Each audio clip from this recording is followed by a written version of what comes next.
you admit that there is the sense of the personal sense, the personal verb to value things, and Yeah, well, again, the argument again is just to make a distinction between the, this response video to Hoffaday, obviously. He kept his short. I'll try to keep mine short, but I don't think it's going to be short. Anyway, look, there's a difference between, the stuff we personally value. Like if I value, a baseball team winning the World Series, or I value, some sort of trinkets or things, that I value. You called me a thing. Yeah, I called you a thing. Um, yeah. So those are personal things. Those are, things we are attached to, and we have, attachments to, and they create sensations in us. And those sensations are what I'm saying have value. The value is in our feelings, not necessarily in the things that make us feel. I've said that over and over and over again. So again, I'm arguing that there are certain philosophical perspectives on this nature of feeling things that is the subject, not so much the individual things that make us feel. There are things that are generic to all people. Everybody can hate an AIDS virus. Everybody can, there are common things, and then there are things for which we have nuances of personal sensitivities and sensibilities that decide whether we like something or dislike something. Those are different. Again, but to say all of our valuing is a subjective valuing, I'm saying no. Of course, some of them are in different categories. So I'll show you. I have written something, so I will go through that when we're finished here. find things valuable in the personal sense, and that there is the intrinsic value sense. Now the question is can you reason from the personal sense to the intrinsic sense? Well, again, I'm not going to reason from a personal subjective feeling, the thing that a psychology. I'll say that yes, you can understand value as a function. You can understand that we have states of being and they can be good and bad. That's different than having a good or bad feeling. Again, we're not talking about what you feel about something. We're not talking, we could talk about how nutritious a food is. We're not going to be talking about whether you think it tastes good or not. That's not the subject, in my opinion. Your subjective causes for feeling are different than the fact that you feel. I don't know how many times I have to go over that. If you can, how do you do it? I don't think you can. That's no. Yeah, all I'm saying is you can logically. Well, let's do it. So you're saying I can't do it, and I'm saying the logic seems pretty simple to me. So this is what it does. I feel. I do. I feel. I feel good, comfortable. I feel bad, uncomfortable. So those are two ways I can feel, good or bad. All right, and I'm educated by that circumstance. So let's not forget, I'm doing it, but I'm also informed by it. Things that make me feel good or bad can be physical. Okay, so I can be sick, or I can have a piano dropped on me, or I can have a lot of things happen to me that are physical things that will feel good or bad. The sensations will be physical. There won't be much brain involved at all. It will be a very rudimentary and reflexive reaction of feeling bad because something is broken or something's quite mechanical has gone wrong. Then you can have psychological, like the home team wins the big game, and that can make me happy. Not me, but of course a human. Or, in your case, Daddy gets dead. I didn't throw that in for that purpose, but I'm sorry. But see, that's I did it that grotesquely just to point out that it's all psychological, right? Clearly, when somebody else dies, how you feel isn't going to fix it, isn't going to make them alive again, isn't going to do anything. They're dead. That's just the way it is. And the only thing that exists is your psychological reaction. You can feel good about the time you had with them, or you can feel bad because of the time you're going to miss them in the future. You could feel good because they gave you an ability to navigate the world and a strength, or you can feel bad that, oh shit, what do I do? I'm totally dependent on them existing for me to exist, or something like that. I'm just saying that, but it's a psychological reaction. And then there's philosophical reactions. So, like seeing hope of good or seeing doom of bad. So, philosophical would be something that's more based on your understanding of how the world works in the long term. And you could envision your great-great-grandchildren, and that would be sort of in a philosophical context. And certainly there'd be psychological elements that your philosophy would be feeding visions to your psychology, and then your psychology feeds them to your visceral reaction mechanism. But this is the chain of the feeding. So you can feed from the top or you can feed from the bottom. And obviously, I think logically we know that the top is where the good stuff is and the bottom is where the moron is. Okay, so that's the circumstance. So I got these different ways of feeling for different reasons, and my argument is the one with the most integrity is this philosophical contextual engine. So I logically deduce that I shouldn't feel bad unnecessarily or without good cause. So I know the feeling is bad, it's negative in and of itself. Whether it makes me want to run away or makes me want to do some physical reaction doesn't really matter. The thing is, it's a bad sensation, it's a bad event, it's a bad experience. And so I could replace this with the word experience. And so I logically deduce that I shouldn't have bad experiences without good cause. And then I logically deduce that other people, mammals, other brains of sufficient neural capacity are basically just like me. So the word basically I probably should have bolded or capitalized or something, because it's just the basic argument. The argument is they have all the necessary parts that are important, which is the sensations they feel. So just like me, and therefore, okay, protecting them from feeling bad unnecessarily or without good cause is just as good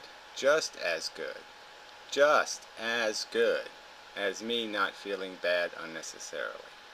So I logically can understand that because we're all the same machine, it doesn't matter which machine has a broken leg. It doesn't matter which machine, if there has to be suffering, it doesn't matter which one is suffering. I mean, matter in like I said, most generic circumstances. Obviously, if you can make the child molester or the mass murderer suffer, that would be better than making somebody who wasn't a child molester or a mass murderer suffer. But even that doesn't make any difference. The suffering is the suffering. They will experience it. It isn't itself bad, and that's just a fact. So if you can't educate something with it, it's of no value whatsoever. It's just a bad thing that happens on planet Earth. It's bad. Bad. So there, is that complicated?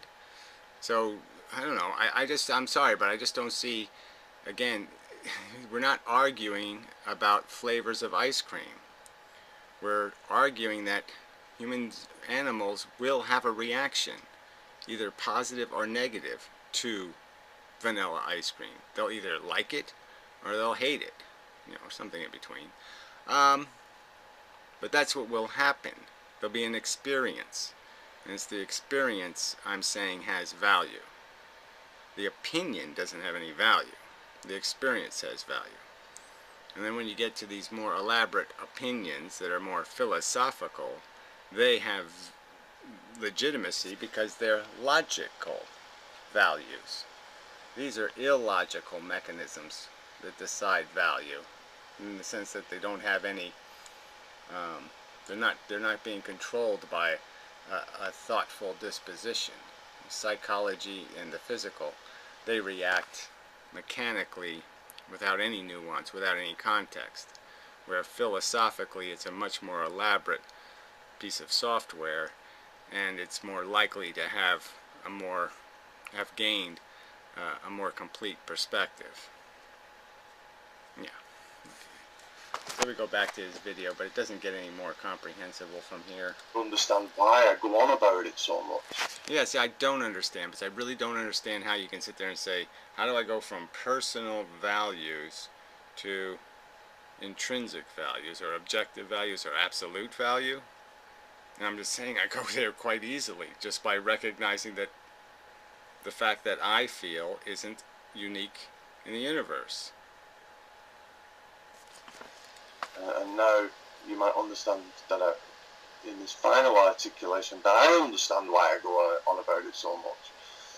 Yeah, I don't understand. I really don't. I'm saying if something's bad for me, and there's something else that's just like me, why wouldn't it be bad for them? How can I not conclude that it's bad for them? Bad is bad. Having a bad experience is having a bad experience. It isn't a good experience because they're having it, or a necessary experience, or a experience for good cause. If you can't,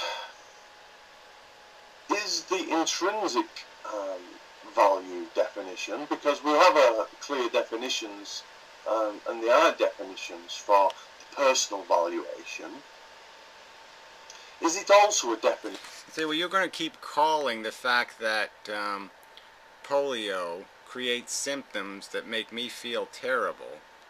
You're going to keep calling that some value projection. You're going to keep saying that that's an opinion of my body. And I'm going to keep trying to explain to you it's an experience. Having polio is an experience. You experience the bad. It is the bad that makes you repulse. It is not the polio that is intrinsically repulsive. The polio is intrinsically bad, and it is the badness of the symptoms that is intrinsically repulsive.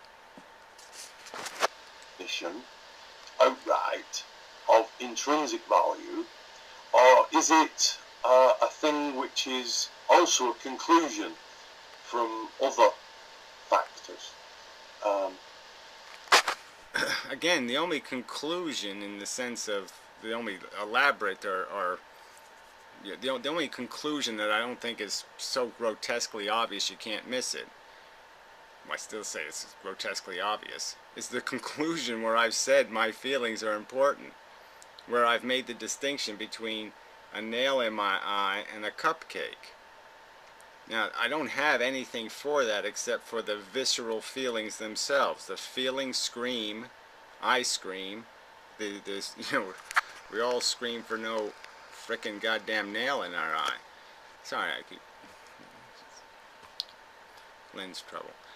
Anyway, so yeah, I can't, if I have to, if I have to explain what misery is, then again, I'm just saying, well, this is just not going to work at all.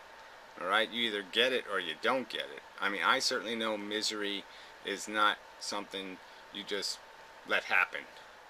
Misery is a bad fucker. You don't let it happen. Or would it be more right to say that it's merely a definition motivated by other factors? So this intrinsic definition, well, like I said, I don't have any motivation in feeling like shit. I have no motivation to feel like shit. It is obviously something imposed by the reflexes, the mechanism. So I just think that's just idiotic to talk about it in those terms. I'm not saying that we aren't sometimes the creator of our own suffering or misery, but I'm just saying that a lot of our misery, is nothing you can do about. Is it a conclusion? If so, what leads to its conclusion? What motivates its conclusion? What motivates its definition?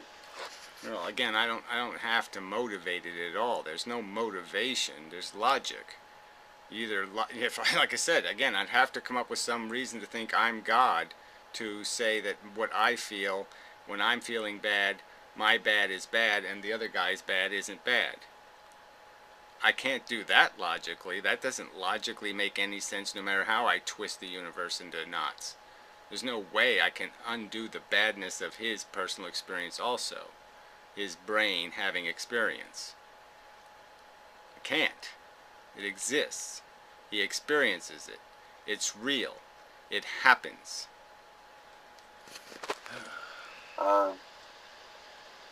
What is its definition?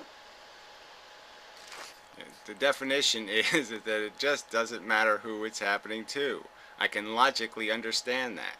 I see myself as a pawn on a chessboard. I can recognize I'm not better than any of the other pawns. I can recognize that if I'm going to discuss our jeopardy, it has to be our jeopardy.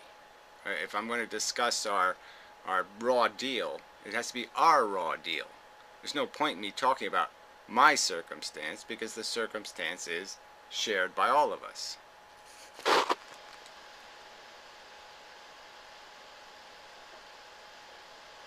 And I think that will be it. There was a little other extension, but that will suffice, I guess, to move the discussion forward. Yeah, well, I'm sorry. I mean, I wish I could say that I understood exactly what you're saying, but I don't. Okay, again, I don't call it valuing when I have the flu and I have horrible symptoms and they make me feel miserable. I'm not valuing then. I'm just sick and I have miserable symptoms. I'm valuing when I say I like smoking, or when I say some other thing that I place value on, a good movie or something.